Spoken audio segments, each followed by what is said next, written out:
Welcome back to Age of Strife, everybody. So, our party is going in two groups. Let's do Amy and Jonathan first. You guys are headed off towards the dodgy part of town in hopes of finding out some information on this blue-bearded guy. Sorry, Neil, just Yeah. before they do head off, I just want to mention to pull Jonathan aside and just say, brother, if you do see Bluebeard, make sure you stop him from mumbling his fingers. Apparently take time to cast a sorcery. If you do capture him, bind him and gag him. Are you saying this within earshot of me? Yeah, probably. And alternatively, if you see him, run away and let us know, because I don't want you two trying to take on some kind I of kind of give Roderick crazy wizard. What shall we use to bind the blue bearded man if we run into him? Anything to stop him from talking? Well, I've brought my crossbow. Perhaps not permanently. Just a... All right, so let's talk about what you guys are going out in, because what you wear makes a big difference. If you're wearing heavy armor and lots of weapons, you're going to be very, very noticeable. If you're walking around with, like, you know, a knife or a dagger or something small, no one's going to care. And, you know, like, similarly, if you're walking around with, like, a sword, people will take some notice of you, but not that much. So tell me about what you're wearing in terms of equipment. I think I'm going to go with my armor. And I will have my short sword, my crossbow. Short sword, crossbow. Did you say yes or no on the armor? No on the armor. And also my pip cane. All right, so you got your cane, your sword, your other sword, your crossbow, but no armor. So you're wearing like to be walking around in a bad part of town, man. So you're wearing like fairly nice clothes with a sword at your side, cane in hand, and where's your crossbow? Over your back, dangling from your side? Yeah, on my back.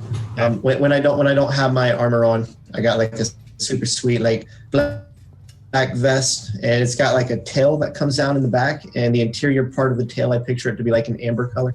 Okay, cool. Amy, what are you dressed as? All right, so I changed out of my noble dress attire, picked up my crossbow, which I'm holding in front of me, and put my usual hooded clothing, which is down right now. It's dark colors, maybe with green or gray as well. It's generally not too flashy. It's like tunic and leggings, you know, that kind of thing, with the belt with the crossbow pouch at the side.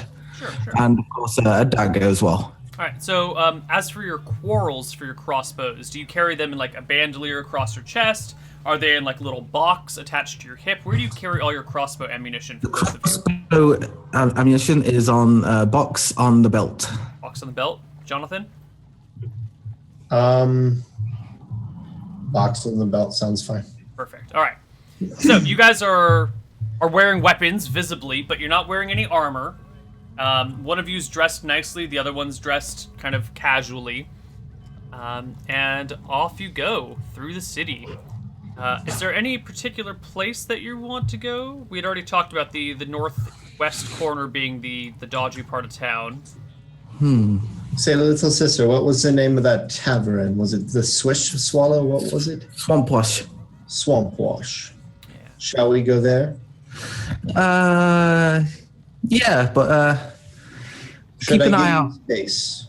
Keep an eye out on the alleys on the way there, because should I give you space? No. Okay. And if it comes to blows, let's not hopefully let it come to that. Okay. So the two of you set off. The route doesn't particularly matter this time. There may be a day where I ask you how it is that you get from point A to point B, but I think today we're just going to say you take whatever route you want there. Either way, you have to cross the main bridge, the only real bridge through town, to get to the northern market and then head out in that direction. Let's see how things are going over there. All right. It is a busy, Saturday afternoon. Maybe late afternoon at this point. The markets are packing up for the day, and everyone is starting to, move out. The people doing their last-minute shopping are running around hurriedly trying to get this and that as you make your way out of the civilized section of town into the old kind of ruined area. Now, let's talk about this ruined Champions Hall for a moment. Most every town in the kingdom has a Champions Hall. It's the equivalent of like a mercenary guild sort of thing. They have a big structure. They have set rates. The people you hire there are kind of vouched for by the guild as a whole. Long ago, not that long ago actually, but many years ago, your Champions Hall was burned to the ground in a fairly sketchy and uncertain maneuver. No one's really sure why it burned down, but there's a lot of talk about how it did. The actual site where the Champions Hall used to be is inside that little circle, and it's still technically owned by the Champions Hall Guild. So no one has rebuilt on that section of land, but in and around it, new buildings have cropped up where people just kind of put up their lean-tos and shacks. There's a brothel nearby. There's a brew house where all the beer is made. Most of the beer is made for the town. And there's a tavern called the Swamp Wash. This area is all pretty dirty, low-level housing. If you notice on the far east side, there's this one really big building. This is like slum housing. It's like a big apartment block filled with the poor and the dirty and the downtrodden. Most of the units in that building are empty. The town population has been slowly shrinking, and now there are actually quite a bit of open spaces throughout the town. This area is home to the riffraff and all that jazz. So, where is it here, in particular, that you would like to go?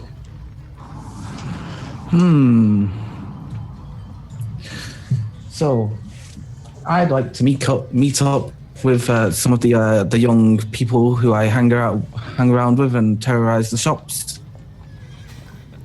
All right. There's a specific two family members, a brother and a sister, called Jack and Jessica. All right, you meet up with Jack and Jessica, the hooligan friends of yours. Are they about your age, or a little bit younger, a little bit older? They might be younger. Okay. You can usually find them near their house, which is going to be one of these slum housing over here. So you can find them out in the dirt streets before the house. They've got a piece of like a yew branch that they've brought into a circle and kind of tied together that they roll back and forth down the street, trying to see how far the other person can roll it before it stops, when they're not, terrorizing other people. And the two of you come across them. How much space are between you two, Jonathan and Amy? Are you guys like obviously walking together, or are you distanced? I was thinking like obvious for now. Okay. All right. I'll call out to Jack and Jessica.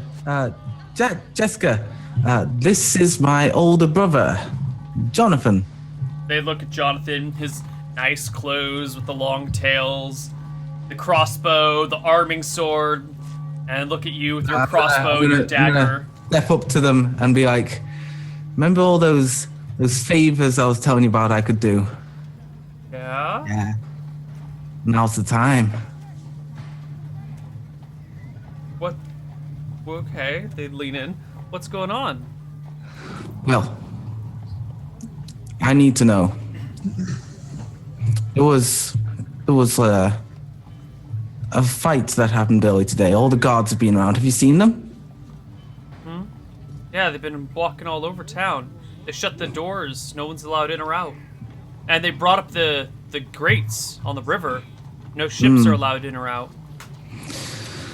Well, I really need to know if, like, if the guards have seen anyone suspicious, and my brother over there is really in need of this help.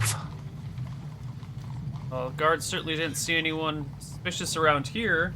They haven't walked through this area yet, but I saw across the river, down by the fish market, they were being right nosy. Well, I'm gonna give them a small wave and then turn around and turn back to Jonathan. Like, I'm not too sure if they've seen anything today. The guards have been around everywhere, and maybe they've seen something. There was some by the fish market, accordingly. Very well. Shall we head to the fish market? Hold on. What was that? I'm sorry. Hold on. What is it that's exactly what we should be taking as our approach? This information. I don't think if we just go around looking for a blue-bearded man, it'll be obvious that we're after that, won't it? If the people are aware. What else is it you propose that we try to gather information on? I don't know. I think the Bluebeard is all we really have to go on.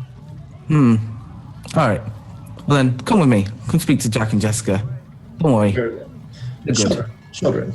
I kind of bend down. Yeah. Say, children, come here. We must speak. They step a little bit closer to you, but they look very nervous and like they're about to break and run. I pull a silver coin out of my pocket and lay it on the ground in front of me. Say, children, there's a man I am looking for. This man is a bad man. He hurt my mother. He hurt my sister here. He hurt her mother very bad. We must find this man. And this is going to sound crazy, but this man has a blue beard.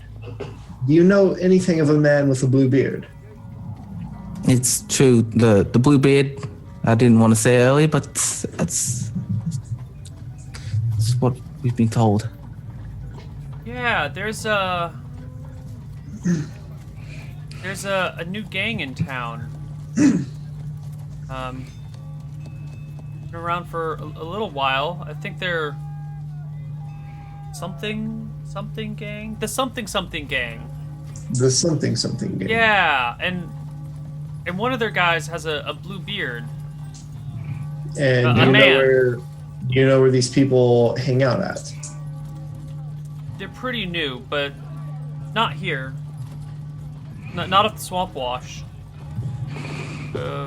Definitely not in this quadrant of town. Thank you. Well, did they give themselves that name, or is that something that other people have given them? There may be another name other than the something gang, my sister. Of course.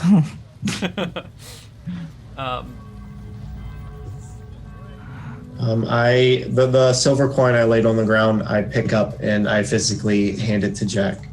Okay. He takes it. The two of them look pretty pleased with the situation, and sensing that the information is over with, they pick up their hoop and take off. Okay. I turn to Amy. Say, sister, maybe we should head to the Swamp Wash and inquire on this something gang. And since we now do have information other than a blue beard, we can inquire about a new gang that is around. Oh yeah, that is a good point. I can find out about whether the new gangs that came up and find their actual name. Maybe when we head into the Swamp Wash, maybe I should go in first and you should come in a few minutes later. I know you speak, you can catch on to the ways of the streets pretty well. Maybe I should let you try at it before I speak or do anything. You might have more luck without me. I can probably make things a little bit more favorable for you with my music. I'll go in, play a little bit, liven up the mood, and then you come in. And once I'm done playing, you do your thing.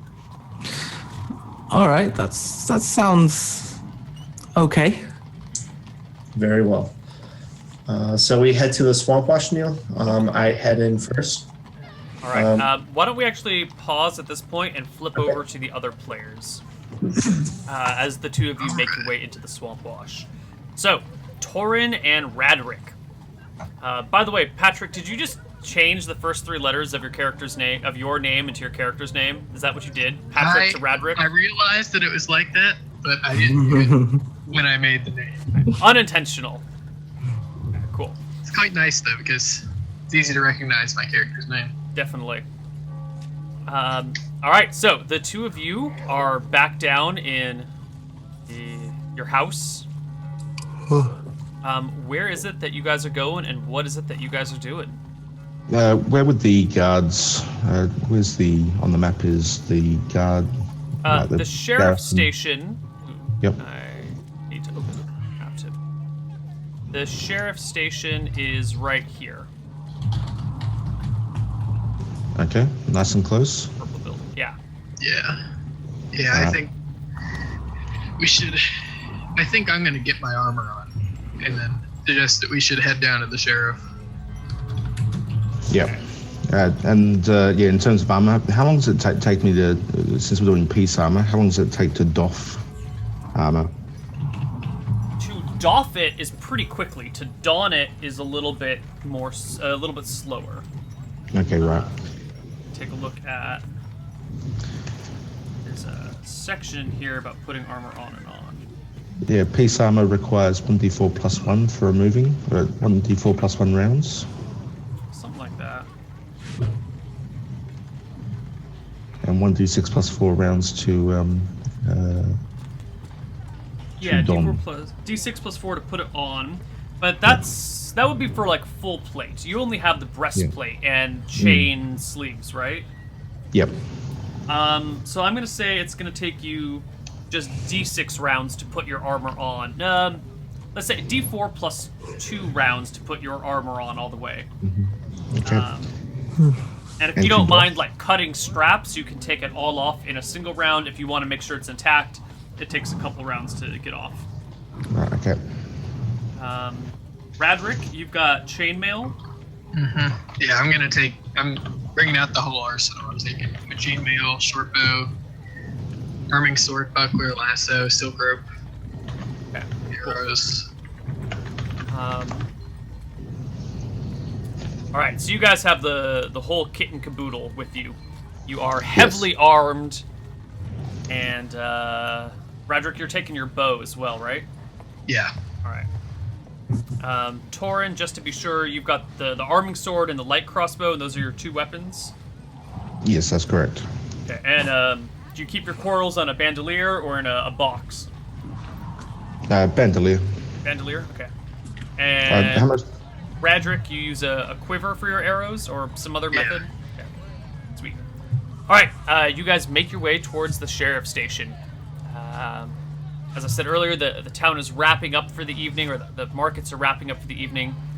So as you make your way through the central market, you can see most of the shops are coming down. There's a few people selling off the last bit of their wares as hurriedly as possible. Things are down for the evening.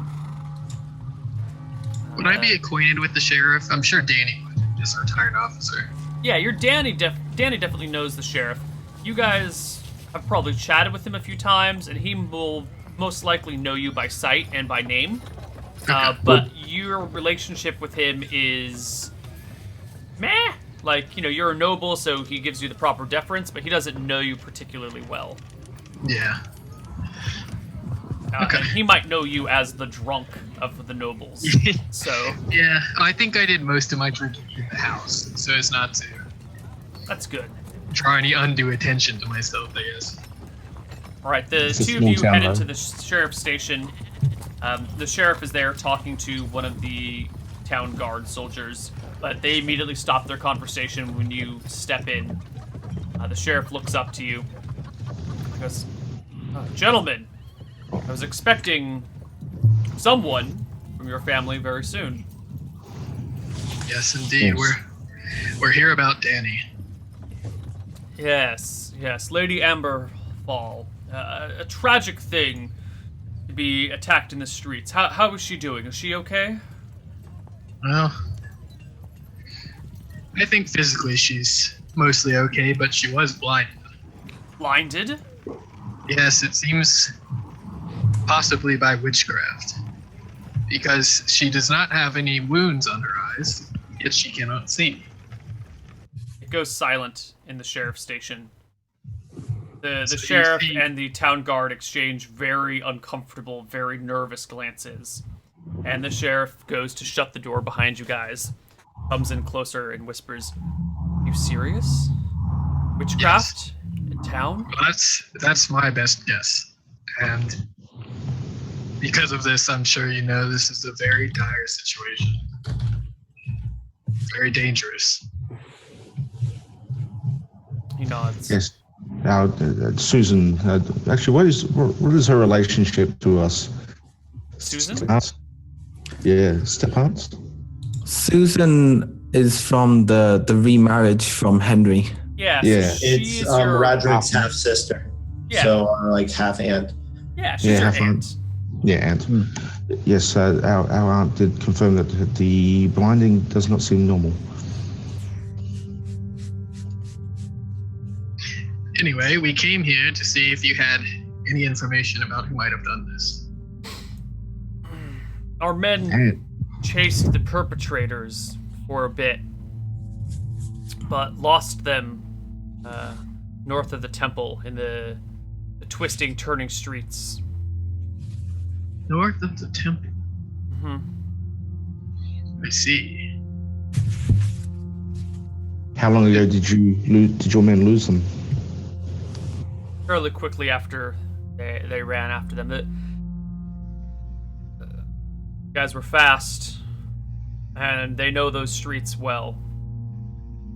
Do you Not have that our any men ideas? don't, but Well, that's no use pursuing that line. But Well, many things that Danny, Lady Amberfall, had on her possession were stolen. And I figured if anyone would know where these criminals might do their business, it would be you. well, if we were talking normal criminals, that I might be able to help you out there.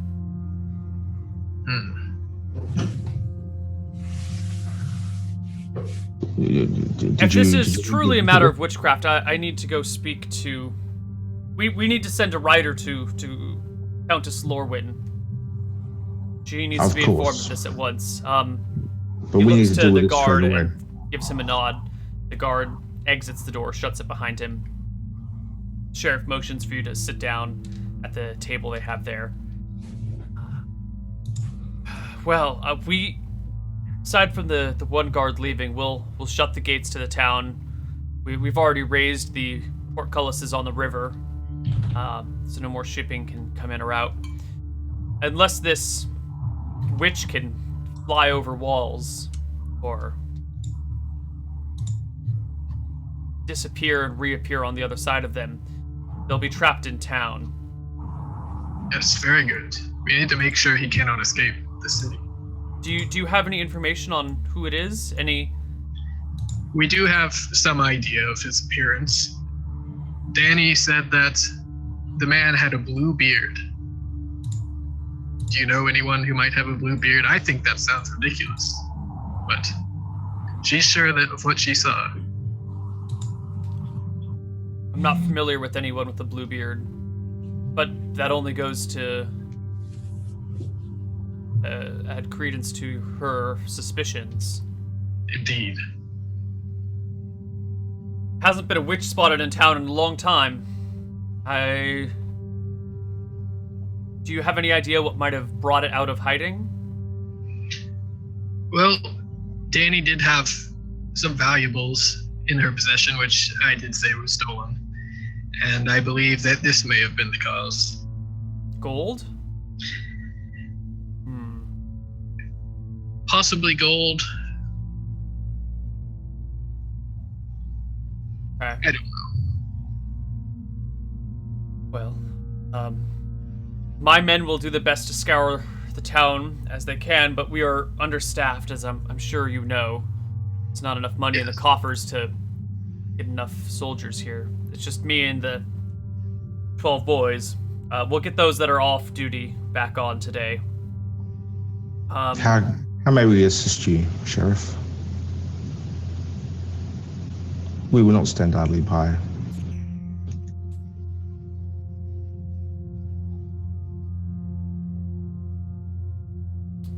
Sheriff scratches his chin. I don't know.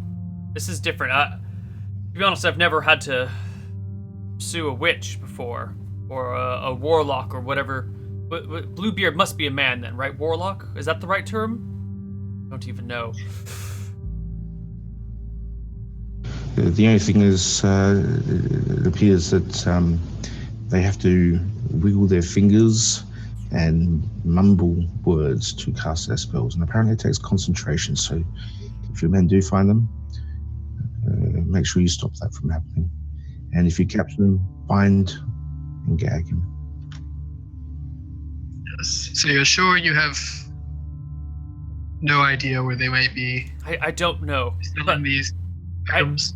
I do have an idea. We can close down the town for a day or two. If you know that this person has a blue beard, when we reopen the gates, you could hide or stand near them and watch. There's only 2 ways in or out of town, and wait for a blue-bearded person to exit. Well, the trouble with beards is they can be shaven. And who knows what powers this warlock possesses. True, but if someone went to the trouble of dyeing their beard blue, I doubt they would. They were worried about being noticed, they wouldn't dye their beard blue, right? That's a pretty bold statement. You make an interesting point. Sheriff, we should take you up on your offer, I'd say, if Uncle, if you agree. Yeah, let's put some pressure on these people. Make the town a hotbed for a few days. Make it really uncomfortable to be here, and then open up the doors. I do believe closing the town is the best option, but we don't know how powerful this person is. We don't. It seems lying in wait for them might just be playing into his hands. Yes, we should definitely be proactive in the meantime. The other thing is putting pressure on them may just send the rats scurrying into the ground, in which case we will probably not be able to find any information. Draw them in. Well, my lords, I don't know what else to do with for now. I will get in touch with the Countess and see what advice she may have. Perhaps her captain of the guard knows more on this topic than I do. The soldiers getting my horse. I will ride out to the keep immediately. Do I know the sheriff's name? You do, but I don't have it written down yet because I started playing the sheriff as a guy, and then by the time I got to the document that had the sheriff was a girl, so I need to change the sheriff's details right now. Well, I'll just go ahead and I'll say, well, thank you, Sheriff. Danny told us to come to you straight away. She places her utmost trust in you, so I'm sure that you will assist us in finding this man. All right, the sheriff's name is now Bruce instead of Astrid. Okay, there you go. Bruce is his name. Okay. I say, well, Danny did say find Bruce and ask him for help. So she does trust in you, Bruce. That's good to know. Do give the Lady Ashenfall my deepest sympathies and regards. Indeed. We will, thank you, Sheriff. The sheriff takes off, hops on the horse that's waiting outside, and rides for the edge of town. All right. Well, Uncle, what now? It seems that we did not gather a lot of information. North of the temple is, well, that's not very specific. No, not at all. And I'd like to meet up with Amy and John, but we don't know what they're doing right now. Perhaps we must let our impulses, temper our impulses and head back to the manor and await their arrival. Cool. So let's switch back to Amy and Jonathan. You guys can, of course, come up with something else if you desire later. Amy and Jonathan, you are on the other side of town. Yes. Heading into the Swamp Wash. And we were actually going in separate, and I was going in first. Right. Swamp Wash is as I mentioned earlier, it's kind of a dark sort of place that's not very well lit. There are a few people inside that are playing some music. The tavern's fairly rowdy. A lot of people talking, but in lots of low talking, and then the occasional boisterous uproar of something that gets quietly. As someone who's been here a few times, I'd like to tell my brother like a few of the details of the tavern and maybe like the main tavern keepers and the staff members' names, if possible. Sure. Let's take a look.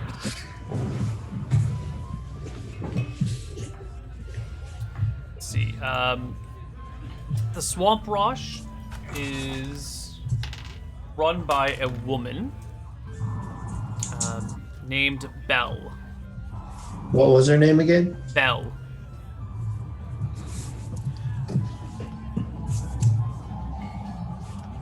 Okay. She's So the only person worth noting in this town, in the tavern. okay. So I head in first. I find an empty table, sit down at the table. I pull out my flute and I begin playing my flute to kind of lighten up the mood a little bit and whatnot. As you're coming in and sitting down, you notice that you are noticed. You are also way better dressed than anyone else in here by like leaps and bounds. Other people in here are armed. There's lots of clubs. There's a few short swords, daggers or knives on pretty much everyone's sword belt or on everyone's belt. I notice I'm being noticed, and I love it. Your flute playing kind of fights with the trio of performers that are on this small stage in the back corner. Oh, if there was a trio of performers, I would refrain from my flute playing. Or actually, could I play along with them from my table? Kind of like catch the tune, catch the beat, and play along. Give me a musical proficiency instrument playing check thingy. Okay, so let's see. First roll of the game.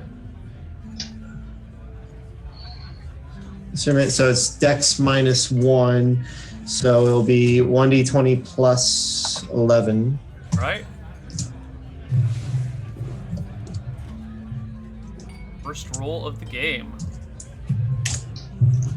Wow. 28. Nice. Good omen. I prop my feet up on the table. Okay.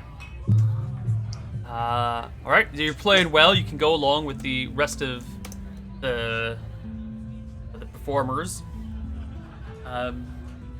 Amy, how long are you waiting to follow in?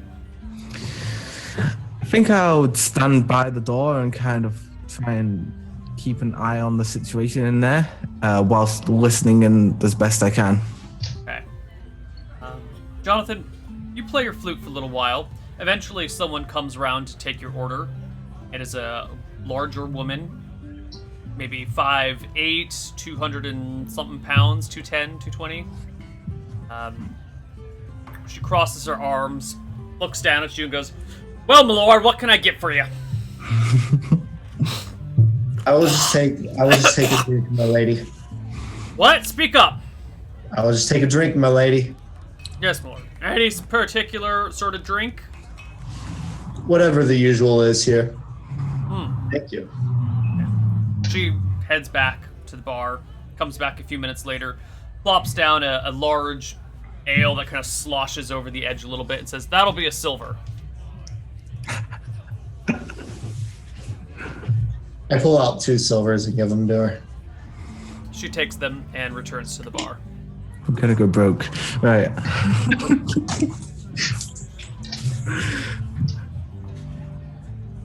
Don't worry, I'm tracking all the monies.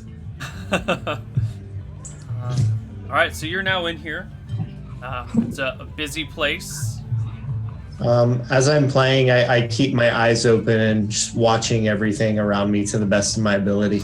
Sure, make me a And I perception also check. have my, just for record's sake, I have my gold, so I imagine I have like a gold pouch. I kind of tuck it into my pants and kind of like scoot it over to like my crotch area. All right, so you tuck the gold into the pants. Is that the gold and silver pouch? Like all your money's in your crotch now? Yeah, now it is. After I paid the lady. Right. Can you make me a perception check while you look around the tavern?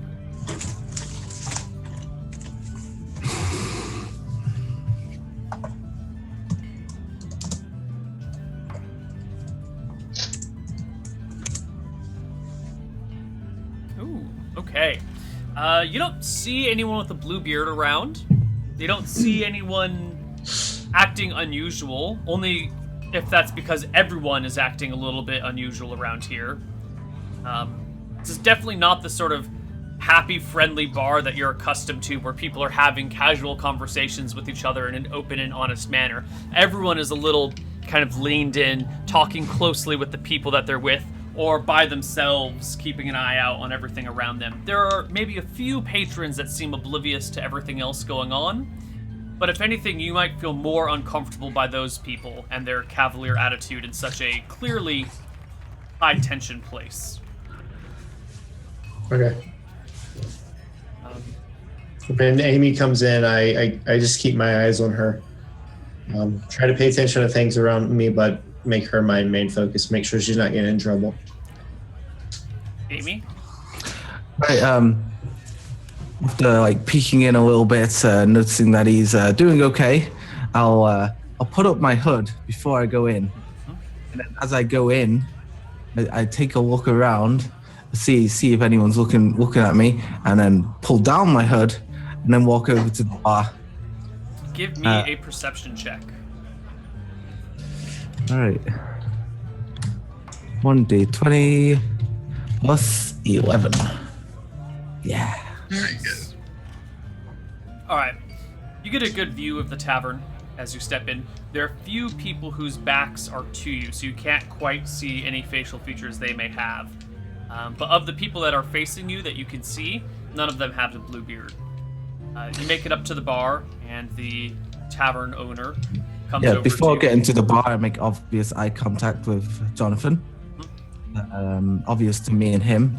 It's very fast and subtle, and then I go back to the bar, and I say, "Hey, Belle. I heard there was a new gang in town. Now, you know how me and my friends we like to mess around with all the stores, and I know we're okay, but who are these people? Are they a threat to me?" She looks at you. That's a very direct sort of question, little girl. You should know we don't like those sorts of direct questions around here. Smells like Sheriff might be talking to us. You don't happen to have any dealings with Sheriff Bruce, do you? You know, last time I saw the sheriff, he hit me. I don't like him.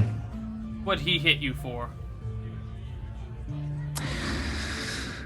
Well, it's a long story, but I had asked someone to see if they can put some stuff on his desk and then steal it back from him.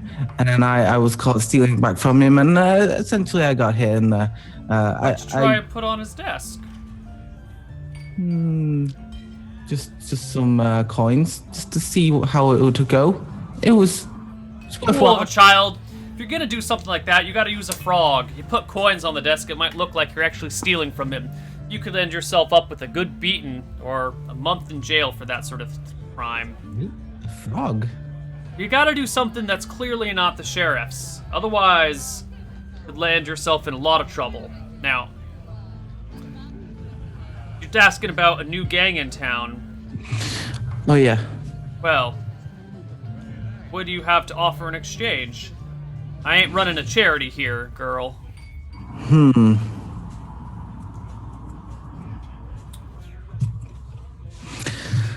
Well, you know how me and my gang, we always we keep your tavern out of the shenanigans that we do. Well, You're a gang now, are ya? Ready to start rolling with the big boys? I've never declared it, but we sort of we call ourselves a gang, but we're not. But You better be careful with the words you pick. Someone hear you saying that the wrong way might take it, and you might end up with some broken bones. It's a dangerous world, little girl, and you are not too wise for it. You best be careful. Anyway, what were you saying? well, I was wondering if the other people, if they're in the same area as us, or are they just completely different? I heard they exist, but I don't really know who they are. I don't know who you're looking after. My friends told me there was a load of people who have this friend who has a strange beard who's been dyed blue. Beard. I ain't seen a blue-bearded man around here yet, but as I said, well, this is a tit-for-tat sort of situation, and I can't give you tit if you can't give me tat. Well, I could go acquire a few gold coins, you know, proper gold. Well, see Bring them that you back. do, and when you do, come back and see me. We might have a more agreeable situation. Of course. And I'll turn and I'll look at all of the tavern very, very quickly. I'll turn back and be like, Yeah, you still don't see any blue-bearded people in here. I'll turn back to Bell, the tavern keeper, and be like, do you think I can get any of your patrons? Get any of my patrons? You better not be causing trouble in my establishment. Okay, I'll go outside. I'll be back by, in an hour. She nods and moves about, serving the next customer. And I'll just like turn around at the bar and then put my hood up, keep it so I can make eye contact with Jonathan on the way out and give him like a look, pulling back my head and like, come on, outside. So I think Jonathan and Amy meet up outside in a little bit. All right. Jonathan, we have a lead. And what's this lead? The tavern keeper, Belle, she knows something. I can tell. And I told her I'd give her some gold coins, and I already have them on me, see? So I don't have to steal them. Without blowing my cover. See, so all I gotta do is pretend like I stole some gold coins, and then I can get the information from her, see? Okay, well, go take those gold coins to her then. That's why I came back to you, because I need your advice. Okay. I've told her about the Bluebeard, and that there's like a gang that's come and it's around this area. Don't really know what they're about, but I need to make sure to pick my words correctly so that she knows what I'm on about. Maybe ask her what information she has about this Bluebeard man. Who is he? Is he the main guy with this group? Ask where they are, where they come from. Just get whatever information you can. Yes, mainly the main things we need to know is who this blue-bearded man is, and where they are at. And maybe find out how big this gang is. Yeah, that was one of those questions I asked her if it was a threat to the kids gang, but she didn't quite tell me. So I'll come back and how much gold do you think is appropriate for? Because like I have 10 gold on me, but I don't know. Maybe try 1 gold, see what that gets you. She doesn't seem to budge for another gold. One at a time. Yes. Thank you. That'll do. I think I know what to do. Okay. I shall wait outside the tavern. You might want to be a bit further away. I think I'll just kind of stay right outside the door, to the side. And if you're in trouble, yell. All right. So I'm gonna have to pretend that I've been going out stealing some coins. So I'm gonna like go walk down the bridge and then come back. Okay. Just back across the bridge and back? Yeah. Okay. It is done. You've crossed the bridge and you have come back. Enough time has passed that it seems like you've been gone for a little while. And you head back into the swamp wash? Yeah. Okay. I keep my hood up and I head straight to Belle. Sure. Hold on. Jonathan, where did you go during all of this? I think I would have stayed with Amy. Or actually, no, I think I would have just stayed outside. But since he's going away, I just want to go back into the tavern and sit back down. Okay. All right. So a little while later, Amy comes back. Belle's busy with some customers, but eventually, when that all lightens up, she comes over, leans across the counter to you, and goes, "Well, girly, what you got?" I present the coin, one gold coin, heads up if that's possible. Mm-hmm. Do the coins have like the picture of the current king? Not the current king, because the new king was just crowned earlier today. But okay, yeah, the head of the last king. Okay, so I keep my fingers on that one. I say, this one, the name of the blue-bearded guy. And I could give you more if you could tell me if the gang, the other gang, are a threat to my situation.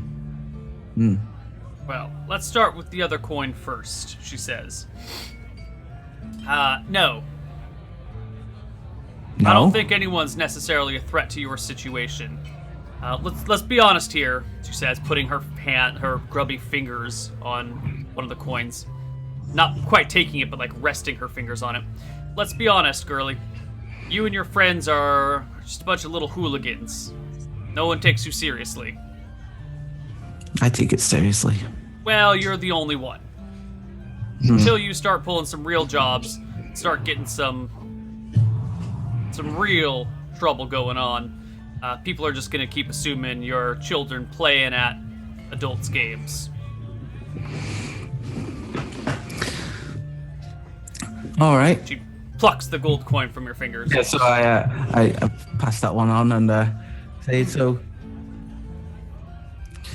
pull out an extra gold coin, put it down and say, and the gang, these new people, have they got themselves a new name? Let me give you a copper's worth of free advice. Whatever trouble's going on around here, you're clearly asking after, I recommend you stay out. As I said, no one takes you seriously, and that's because you don't got the... You're likely to get yourself killed if you get in some trouble like that. Now, that's my copper's worth of free advice. Now, you want to keep getting yourself in trouble, that's your own damn business, but don't say I didn't warn you. So you're telling me it's very dangerous then? Well, you're asking questions that are likely to lead you into a fight with someone who would likely just leave you for dead in an alleyway. So yeah, it's dangerous, all right. How many people would you say are in this group then? Bluebeard? I don't know who this group is. I ain't heard of a man with a blue beard. They definitely exist. Maybe, but they don't exist on the north side of town. If they do, they're down in the south. Ah, I can tell you that much for certain. Or pretty hell. there ain't nobody with the blue beard and you're chasing a ghost. But I promise you, there ain't no blue-bearded gang north of the bridge. See, I don't think the gang have a blue beard, but whoever he's hanging with, those ones are working for him. And the blue beard might be at the top. Anyway, I'll pass on the coin to her and say, you've been very helpful. You be careful out there. I'd rather you come buying information from me on a daily basis than getting yourself killed. Could I get a drink while I'm here? Sure. She pours you a beer and charges you a copper for it. Okay. All right, let's flip back to Torin and Radric. You guys have made it back home. Is there anything in particular that you guys are doing while you're back home? Well, yep, you go. All right. Well, I talked to Torin because I've been on the way back. I've been kind of formulating an idea, and I say, Danny said that she had some tableware that was stolen, right? Silver, gold, maybe. Yes. Well, I figure that, it wouldn't be too strange for a noble to be inquiring about such items, maybe on the cheap. So I figured maybe we could go to the Blind Cat, in the direction of where those hooligans ran off to, and maybe I could inquire about buying some nice tableware for the house. Do you really think they would have fenced the goods so early? All the heat was Maybe on? not, but maybe they know someone who does acquire these things every now and then. The trail is still hot. I think I like your idea, as always, Uncle. But I think that it might be better just be more straight and ask if they've seen if they saw the chase and saw where they went. Possibly, but I don't trust these people, these commoners. Oh, of course not. They're They commoners, won't tell us the truth unless we make them or give them a reason to. I think I am all the reason that they need to speak the truth.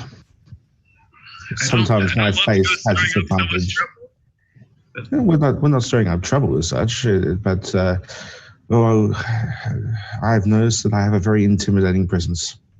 Well, okay. And we do have our status, so there is no reason for the commoners not to divulge information unless they are linked. And with our status, I'd say that I think the drink may be clouding your thoughts. Maybe they are, and I think you make a good point. But we should make sure when we go in or walk around the area that this blue-bearded man is not there. Because you may be able to take down tens of silly commoners if they decided to start a fight, but I feel that magic might be a step too far. I agree that's if we do let on that we're looking for him, then that could be very disastrous for us. But I don't see any other option at the moment. We don't know where he is. I think we have more to lose by not finding out where he is. Yes, I think you're right. Poor Danny. For mother's sake. Yes. We have to find a way to restore her sight, first and foremost. Yes. And I think only this warlock here would know how to undo this evil that he's done. All right, well, let's go to the Blind Cat, but what will we ask about? Because I think the blue-bearded man, that might not be such a good idea. Or maybe it's fine as long as he's not there, but I don't think they'll know much. You could just ask about the commotion and see what they know. Ask about the stolen goods, maybe. I think the stolen goods they probably haven't got rid of yet. And if they do, they have channels to get around. I think that's maybe a dead end, at least for a week. And we don't have a week. I think it's far better to ask about the commotion. And look, we need to reveal, I think, that we have a personal investment because we have no other reason to be inquiring about the matter. So if we pursue this, then we sort of have to give away our hand. Yes, and I believe you're right. It may be expected that we inquire about what happened, considering who it was they attacked.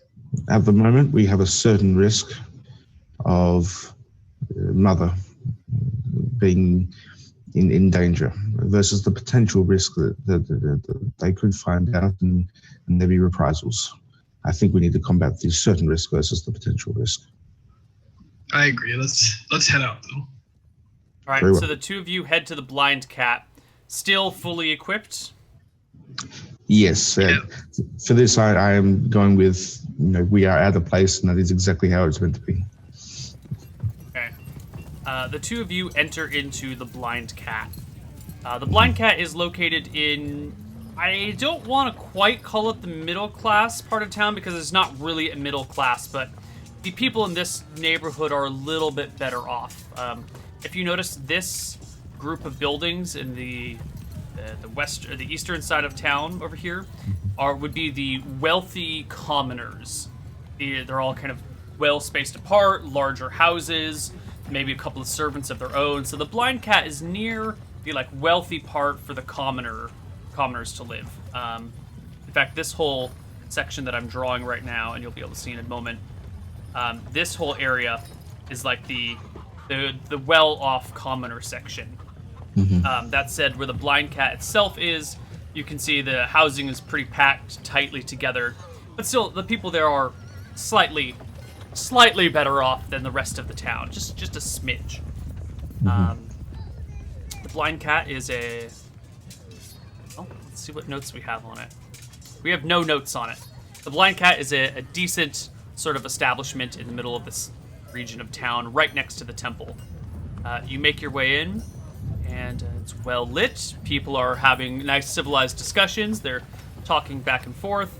There are all manner of people. You see some wealthy merchants. You see some poor laborers, maybe a couple of dock workers that work on the dock just north of the Blind Cat hanging out here. You got a pretty good variety of folks in this region, especially now that two heavily armed nobles have stepped in. Yeah, as I do have my signet ring on my finger on display. And as you guys walk in with the plate mail breastplate and the chain mail on, arming swords, crossbows, longbow, the bar kind of grinds to a halt as people turn to face you.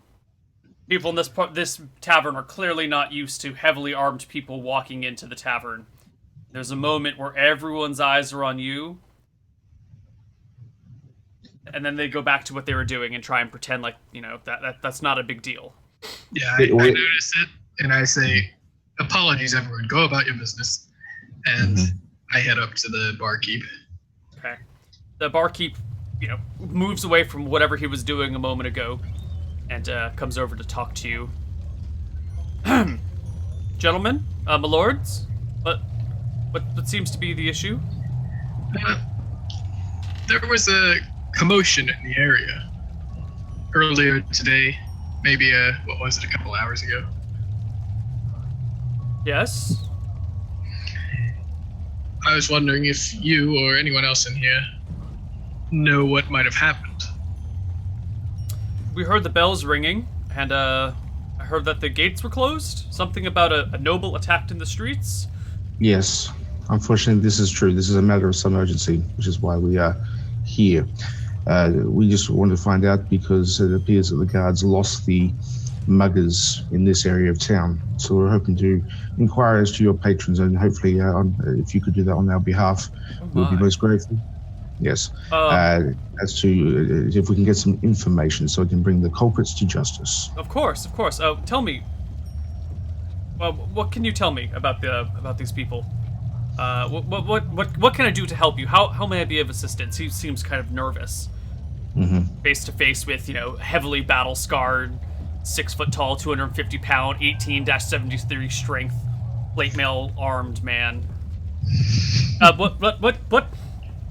What can I do for you, sir? My lord.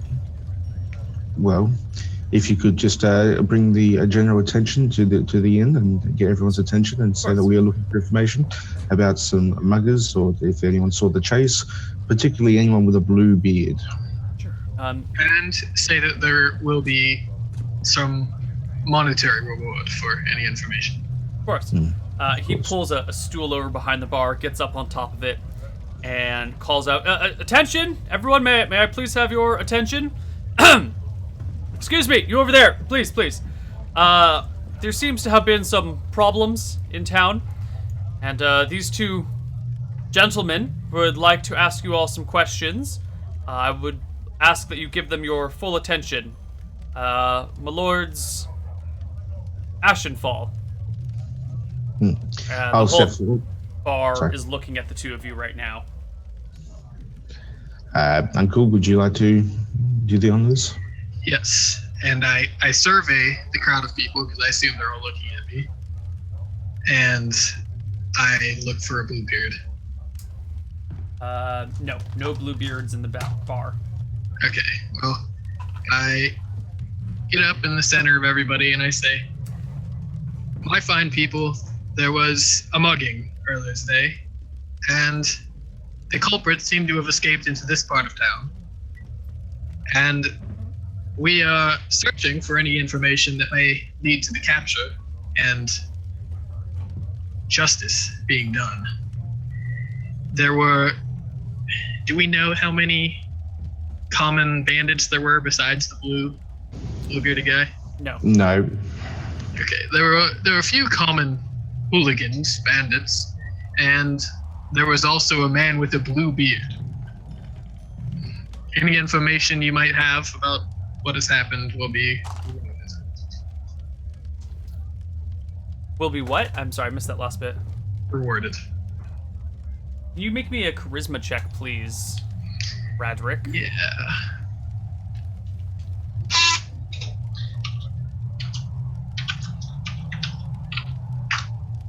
Hell yeah. Nice. Oh, yeah. One of the kind of dirtier fisherman sorts of men raises his hand and motions for you to come over towards him.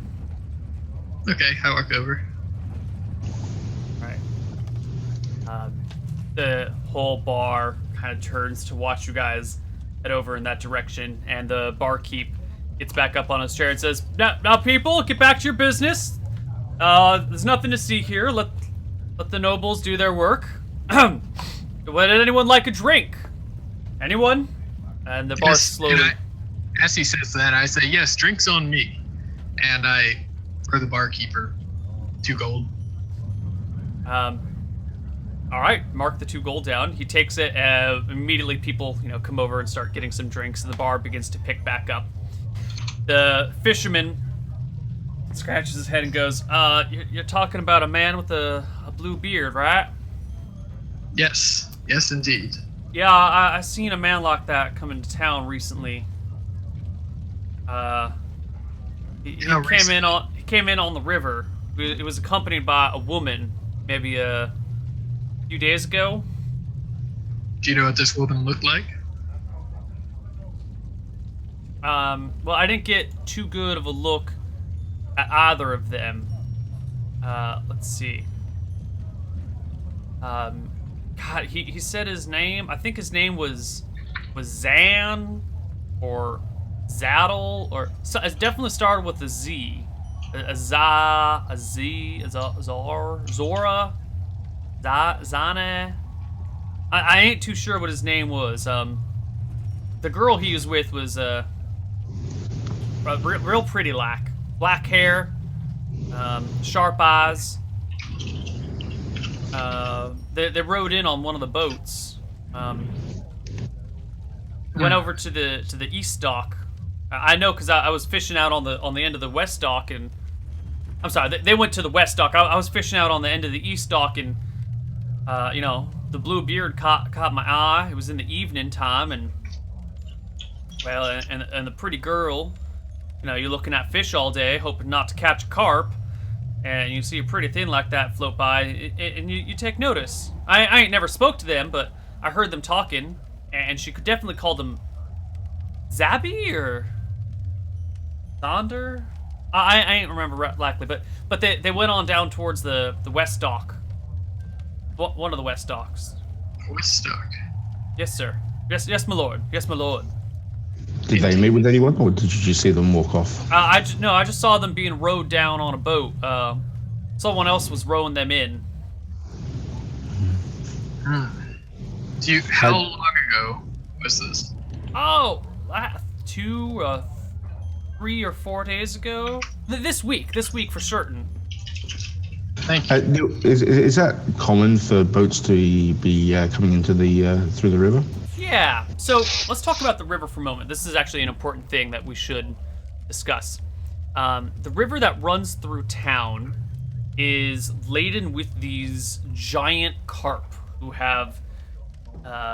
were transformed back during the war by elves into like vicious, flesh-eating, evil carp. Basically, they're still like animal intelligence creatures, but they're giant carp meets piranha basically. And as a result, the town has put up these like iron portcullises on either side of the river that reach from the bottom all the way out of the surface of the water, so no giant man-eating carp can get in. And the portcullises have a section that can be lowered occasionally, and that's when during the day fishermen head out down the river to catch fish or to maneuver on the river in and out of town, and then they come back in later or whenever. So it's not uncommon for boats to leave the town and come back in, but it's very strictly controlled how they come in and out. Okay. How is it strictly controlled? There's a winch on this side right here, if you're looking at the map, that can raise or lower the portcullis a little bit. And same thing on the other end, there's a winch on the southern side that can raise or lower the portcullis. Okay. Are there but it's not like guards traps, there's or no anything? records. I'm sorry, I couldn't hear you, either of you. Okay. Are there guards or anyone checking who comes in? Just No, not really. It's all, pretty much fishermen coming in. You have to have someone on the inside to raise or lower the portcullis for you. So it's pretty easy to get in and out. Right. So they landed at the west dock. So from which direction did they come from? They came from the east. right. Yeah.